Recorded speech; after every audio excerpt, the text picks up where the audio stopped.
don't know if you can see that, but yeah, this is me with a picture of my boy, Winston Zadmer, Ernie Hudson at Comic-Con. You might not recognize me because I don't have dreads and stuff though, but he's like the coolest dude ever. So yeah, I love Ghostbusters. So here we go, here we are. Ghostbusters Frozen Empire.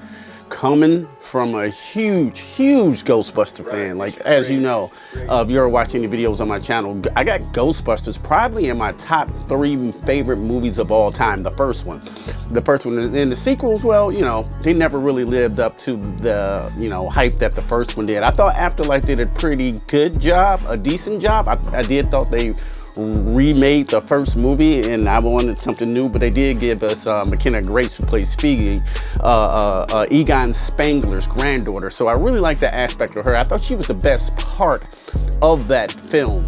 And Paul Rudd is great as well too. Like, yeah, I'm a huge Ghostbusters fan. I got the Slimer shirt on and shit. You know, I got my neutrino wand right here. I even bought the cup from the new movie here with Slimer on the top. You know, I had to get it. Like, I wanted the cool popcorn trap. They didn't have it at my theater. And I even got this here.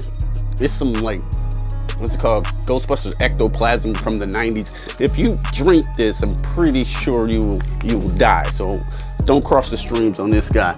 Oh yeah, and my favorite Ghostbuster prop here, I got the game, which is really Ghostbusters 3 to me. If you ever played this game, it's absolutely fantastic. It's the Xbox 360, so it's old, but I love this game so much, so I just held on to that. Now, let's get into Frozen Empire a little bit. You know, coming from a huge Ghostbuster fan, I was a little bit worried about those trailers.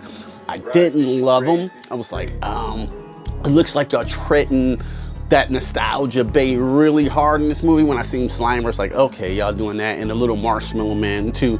I thought they were, you know, gonna push that. So when I seen the movie, when this movie starts out, I'm talking as a fan. Let me go as a fan first before I go as a critic. When this movie starts out, it's spectacular.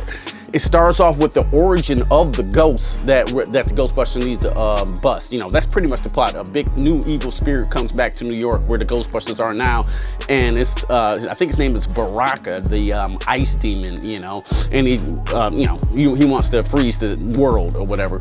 But the intro to this ghost, I'm not going to spoil it here, no spoilers here, but the intro to this ghost and the intro to this movie was actually scary, and the special effects were fantastic. And then we get into the, you know, after this scene is over, we get into the them in the Ecto-1, and you're seeing the Ecto-1 in broad daylight, you know, with the sound, and they're chasing this sewer dragon, and it's fucking cool. It slimes the car, comes back around, and I was like, this is, yo, I'm looking around like, this is fucking awesome. This is Ghostbusters right here, you know what I'm saying? And then, speaking as a fan again, when they use the trap, it's a trap now that's a drone. You know, I like drones, if you see my other video, so like, that's a good idea, a trap with a drone on it to catch the dragon ghost. So I thought that was pretty dope. And, you know, Phoebe outside of the Ecto-1 shooting the proton packs. I hear that noise, I love it, bro. It just brings up nostalgia. So that's speaking as a fan, but this movie has a shit ton of problems, bro. And being a huge Ghostbuster fan, I cannot sit here and cap for y'all. So this movie has too many characters in it, and not only that, you don't give a fuck about none of them. Why is Finn Wolfhard here? He was in the last movie, but he has zero to do here. I think it's one point he's chasing a certain ghost, but I'm like, for what? You know what I'm saying? Whatever they wrote from him, they didn't give him any character development, and I didn't care if he was there or not. There's a black Ghostbuster girl in this movie. I think her name is Lucky. Well, I don't even know why she's in the movie at all, you know what I'm saying? Characters just pop up sporadically in the movie, and you just don't care. And of course we got our OG Ghostbusters, you know, Ray Stantz played by Dan Aykroyd, Ernie Hudson, Winston Zeddemore, Peter Venkman, Bill Murray. And it's, of course, you know, yeah, you give me the original Ghostbusters, I'm there, because I'm a Ghostbusters old head, I like to call myself. I'm a Ghostbusters old head. So you give me the original Ghostbusters, I'm all with it. But I'm here to say this. I think the best dynamic character development in this film comes from Ray Stantz and Winston Zeddemore talk about them aging as Ghostbusters, and you know, and the camaraderie with them, I thought really worked. It seemed like they gave a shit, you know. It seemed like Dan Aykroyd gave a shit. It seemed like Ernie Hudson gave a shit. And their scenes, they kind of outshine the new team, you know what I'm saying? Paul Rudd here is funny at times, you know what I'm saying? When he's improvising, you know, I think it's a part in the trailer when he's talking about the ghost, like yo, Buster makes me feel good, you know, and that's funny. I think that's the funniest line in the whole movie. That little part, I think that's the funniest line in this movie, because this, again, coming critically wise, this movie is not funny at all. I mean, I'm glad, speaking of the fan again, I'm glad you brought the scary shit back. I'm glad you brought the scary ghosts in here, you know, and the practical effects. But with that being said too, there's not a lot of ghosts to be bust here. You know, it's not a lot of busting, if you know what I mean. It's not a lot of ghosts busting here. I would like to see more ghost busting in this film. Yeah, and that's the comedy goes. It's gone. And now another glorified cameo. Peter Venkman's in this movie, and he just shows up. Like, it's almost like he had a lunch at the studio, at Sony Studios, and he just, you know what I'm saying, he said his 3 lines and left.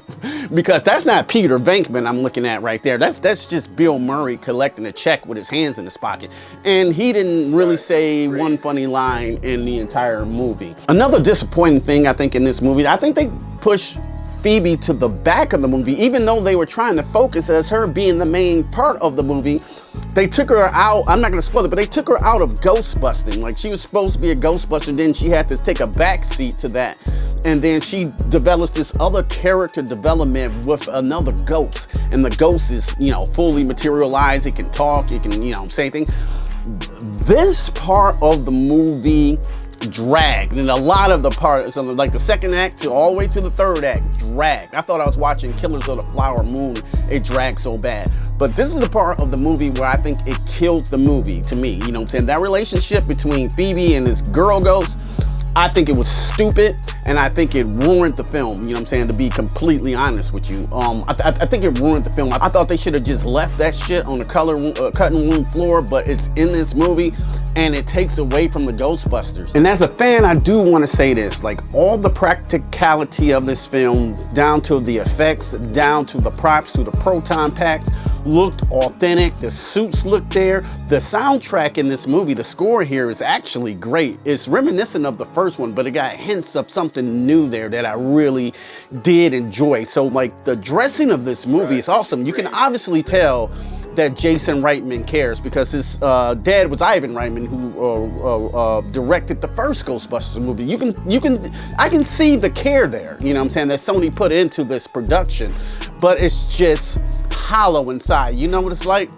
It's like having a delicious Thanksgiving meal. You got your dressing, you got your mac and cheese over there, you got your turkey and gravy with gravy just glistening all down it, and then you start to eat it, and you eat it, and you're just like, holy shit. I'm not getting full at all. I'm not satisfied. You know, like, this is just empty. Like, I'm just eating, but I don't taste anything, and it looks good, but like, I'm not getting anything out of it. And that's what I feel on this Ghostbuster film, man. I think they just dropped the ball. This movie has nowhere to go. You know what I'm saying? It has no substance, no soul, nothing you can really latch on and care about. Not even a couple lines that you can say to your friends. You know, like, he's slimy. I remember in 1984, everybody says that shit. Speaking of the 1984 movie, you know why that movie works so well? It's those 4 characters. It's Dan Aykroyd, it's Harold Ramis, it's Ernie Hudson, and Bill Murray. Those guys coming together as blue-collar workers, you know, to take on this an imminent threat they're not used to, and they're all new to it, and then their comic timing and their chemistry bounce off each other, you know what I'm saying? Like, Peter Venkman, in my opinion, was the standout star of the first Ghostbusters movie, you know what I'm saying? That's Peter Venkman. Peter Venkman is non-existent in this movie. It's just, like I said, it's just Bill Murray just being there.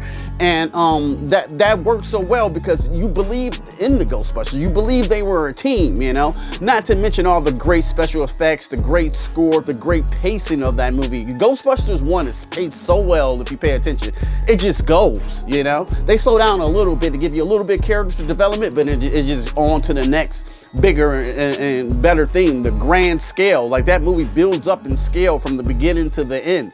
So this movie dropped the pacing and it was dull, you know, and I felt nothing. And speaking as a fan, like I said, I think Slimer looked amazing. It looked just like the first one with a little bit of practicality and a little bit CG mix.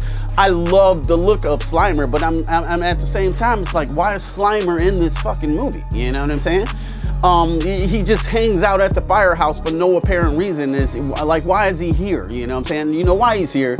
It's to sell these, boys. It's to sell these toys here. Same thing with the Marshmallow Man. They have no business being in the movie. And she's like, why is this here? This is the descendant of Gozer. Like, why are y'all just letting these things hang out and shit? You know what I'm saying? Can y'all not stop this? Don't they supposed to be in the containment unit? Why are you just hanging out in the firehouse?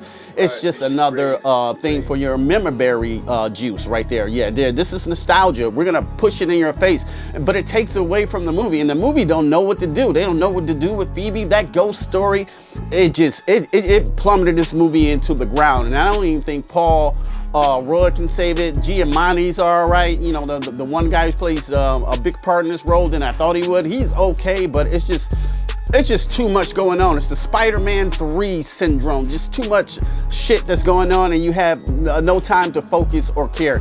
And I think this is Sony's fault too. Sony, they should get out of the movie making business. They should sell their rights to their franchises to somebody else, because obviously they don't care what they put out. I'm talking to you, Madam Web, Venom 2. Like, they get these properties and they just want to make a buck, you know what I'm saying? Because I think Ghostbusters even have something called Ghost Corps or whatever. You know, they're gonna make some more Ghostbuster movies. And me being the huge Ghostbuster fan, I'm like, I don't know. Maybe y'all should just, you know what I'm saying, leave the Ghostbusters be. 1984 is Ghostbusters, one of the best films in the entire world, in my opinion. You know, but the rest of them never quite captured that lightning in the bottle that the first one can, and I don't think you can.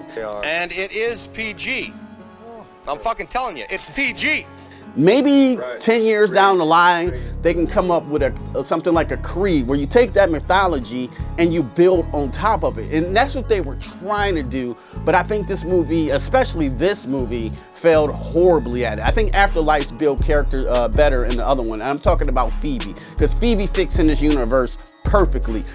Finn Wolfhard podcast, the black girl Ghostbusters in this movie. Paul Rudd fits. I hate the mother. The mother in this movie, she don't even need to be there. Like, you don't give a shit about these people, bro. Except for Phoebe and Paul Rudd, in my opinion. The rest of them can go. Y'all need a new team. This kid dynamic, I don't think works, you know. And then this story and this script was so bad, it was so hollow that you're just looking at a screen. You're looking at people in Ghostbusters suits and proton packs, but they don't seem like Ghostbusters, in my opinion. Do I hate this movie with a passion? No, not at all. I think it's just mediocre. It's the word I want to use. I won't even say fine. I think this movie is mediocre. It's watchable. I own all the rest of the Ghostbusters movies in there on 4K. Maybe not the 2016, but I own all the rest of them. I don't think I'll be buying this one on 4K. It's so dull and non-forgettable that I just don't want to revisit this Ghostbusters anytime soon. I might watch it if it comes on streaming, and that's what I suggest you do. You know, it comes from a huge Ghostbuster fan. Just wait for this to go see it on streaming. If you're a huge Ghostbuster fan like me, you're gonna see it anyway, but I will honestly wait till streaming. So if I had to score Ghostbusters Frozen Empire, as much as it hates me to do this, I'm gonna give it a 2.8 out of 5, you know? It's just had no soul, no substance. And just because you play that Ghostbuster theme at the end of the movie, I love that. Of course I love that, but it just couldn't save this movie. The bad outweighs the good in this movie, in my opinion. If you love Ghostbusters Frozen Empire, I'm happy for you. I am, you know what I'm saying? I wanted to love it too. I really did wanted to love it, but I just can't honestly come on here and cap for a franchise I love. I think it's too much of that going on, you know what I'm saying, in fandom. So I think honesty is the best approach here. What did y'all think of Ghostbusters Frozen Empire? You know, me, I thought it was mediocre, especially for the Ghostbusters movie. If you liked it, let me know in the comments below. And if you liked this video, go ahead and hit me that like button. And if you really like this content, consider subscribing to the Q Review family. And don't just stare at it, eat it. Peace. I'm out cold, you hoes been exposed. Walk up on you slow with the foe and unload. You got more left for dead on the road. I strode when your car got towed.